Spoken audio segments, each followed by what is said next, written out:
집에 사랑스러운 반려동물 있지. 이 영상을 클릭한 사람이라면 반드시 그럴 거라고 난 생각해.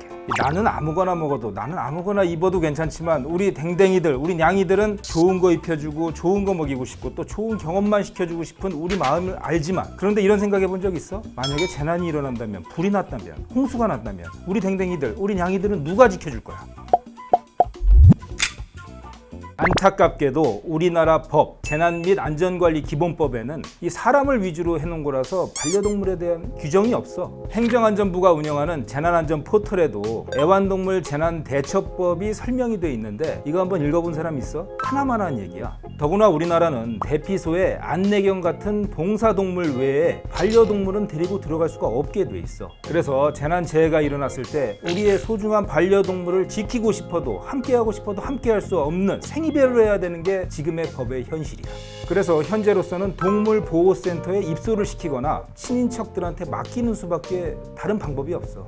내가 직접 취재한 게 2010년도에 연평도 포격 도발 사건 때 연평도를 직접 들어갔었는데 그 당시 이 후배 기자가 몸이 아프다고 그래서 보건소를 갔는데 보건소에 개들이 많이 들어와 있는 거야. 개들이 왜 들어와 있냐고 물어보니까 그 개들이 뭐 다 다친 개들이야. 북한의 공격에 무방비로 피해를 입은 거지. 인간과 반려동물이 공존하는 사회에서 반려동물에 대한 재난시 대책도 반드시 필요하기 때문에 그런 문제를 공론화하자고 그래가지고 당시 보도를 결정했던 그런 기억도 있어. 그럼 이쯤에서 외국에서는 과연 어떻게 하고 있을까? 반려동물 대국이라고 불리는 선진국 미국에서도 사실 얼마 전까지 이런 법조차 없었어. 지난 2005년에 있었던 대형 재난 허리케인 카트리나 기억할 거야. 남부 루이지애나주를 강타했던 허리케인 카트리나로 만 60만 마리 정도의 개가 피해를 입고 나서야 이런 제도가 정비됐다고 해. 당시에 수많은 애완견을 키우던 집에서 반려동물과 함께 대피할 수 없다는 말에 애완동물하고 같이 남아있기로 했다가 피해를 입은 사람들도 있고, 또 애완동물하고 생일이별을 했는데 나중에 피해가 복구되고 집에 돌아왔을 때 굉장히 정신적 트라우마를 겪는 사람들이 많았었다고 해요. 그래서 당시에 사람들이 깨달은 거는 이 반려동물에 대한 재난시 행동 요령이나 대피 플랜 자체도 이게 사람을 결국 위한 것이지 동물만을 위한 것이 아니라는 것을 그때 깨달은 거지.